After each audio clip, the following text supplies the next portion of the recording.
Halo teman-teman, kembali lagi bersama saya Husnul Safarina.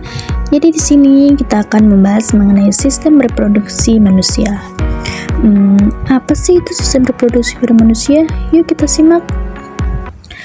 Jadi, sistem reproduksi manusia adalah sistem organ yang bertanggung jawab atas proses reproduksi, yaitu pembentukan individu baru. Sistem ini berbeda antara laki-laki dan perempuan. Apa itu perbedaannya sih? Yuk kita lihat.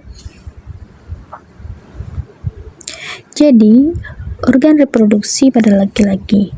Nah, fungsinya, dia menghasilkan sperma dan menyalurkannya ke tubuh perempuan. Nah, di sini terdapat beberapa organ. Yang pertama akan kita bahas yaitu vas deferens. Apa sih itu vas deferens? Jadi, vas deferens adalah saluran yang membawa sperma dari epidermis ke uretra. Kemudian, organ yang berikut yaitu penis. Penis adalah organ kopulasi yang berfungsi untuk memasukkan sperma ke dalam tubuh perempuan. Jadi kita lanjut di organ berikutnya yaitu testis. Testis adalah organ yang menghasilkan sperma dan hormon testosteron, yang dimana hormon ini hanya terjadi atau terbentuk dalam organ reproduksi pada laki-laki.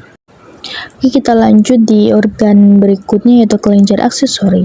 Di kelenjar aksesori ini di dalamnya terdapat 3 kelenjar yaitu kelenjar prostat, vesicula seminalis, dan kelenjar Cowper yang menghasilkan cairan untuk menunjang kehidupan sperma.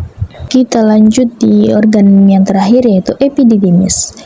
Jadi epididymis ini adalah tempat untuk penyimpanan sementara sperma atau tempat untuk pematangan sperma. Jadi itu beberapa organ dan fungsi yang terdapat pada organ reproduksi pria. Baik, kita lanjut di organ reproduksi perempuan. Di sini organ reproduksi perempuan tentu berbeda ya dengan organ reproduksi laki-laki. Dari fungsinya di sini sistem reproduksi perempuan yaitu menghasilkan sel telur, tempat terjadinya fertilisasi dan perkembangan embrio. Baik, di sini kita akan bahas satu persatu mengenai organ reproduksi.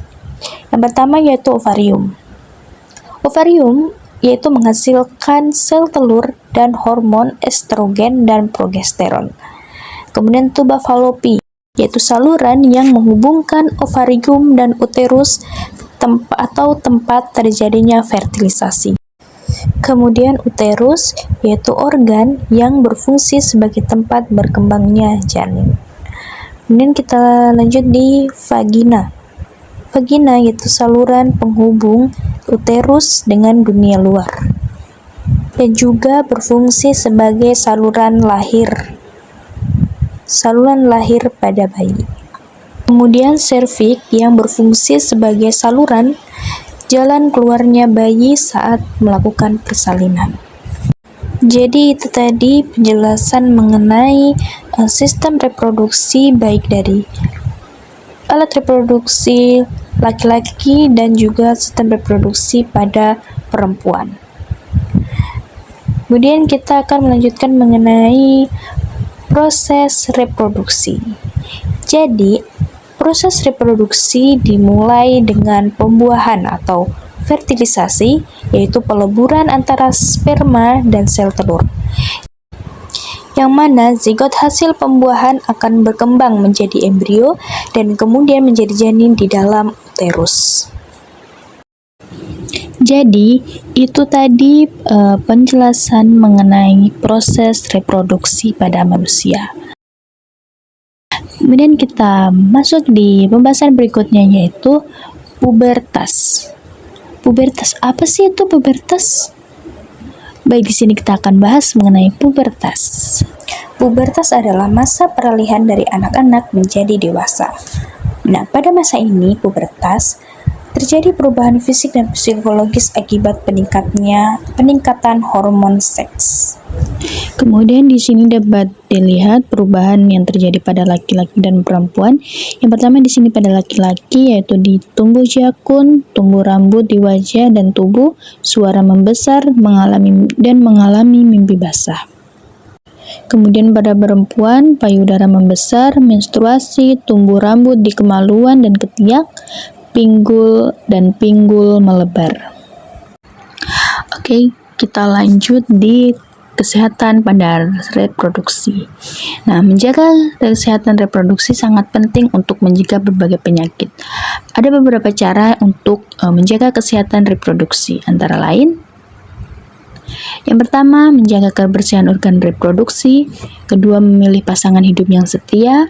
Ketiga, menunda pernikahan dan kehamilan di usia yang tepat. 4, melakukan pemeriksaan kesehatan secara teratur. Dan yang kelima, mencegah penyakit menular seksual atau PMS. Oke, next kita lanjut gangguan pada sistem reproduksi. Ada beberapa gangguan pada sistem reproduksi, antara lain: apa saja sih? Mari kita simak. Yang pertama ada infertilitas atau ketidakmampuan untuk memiliki anak, atau biasa disebut mandul. Kemudian ada kanker testis atau kanker yang terjadi pada testis. Kemudian ada kista ovarium, yaitu kista yang berisi cairan pada ovarium. Kemudian ada kanker serviks atau kanker yang terjadi pada leher rahim. Kemudian terakhir ada mioma atau tumor jinak pada uterus. Baik, sekian pemaparan materi tentang sistem reproduksi pada manusia. Semoga yang saya sampaikan dapat bermanfaat. Sampai jumpa di video pembelajaran berikutnya.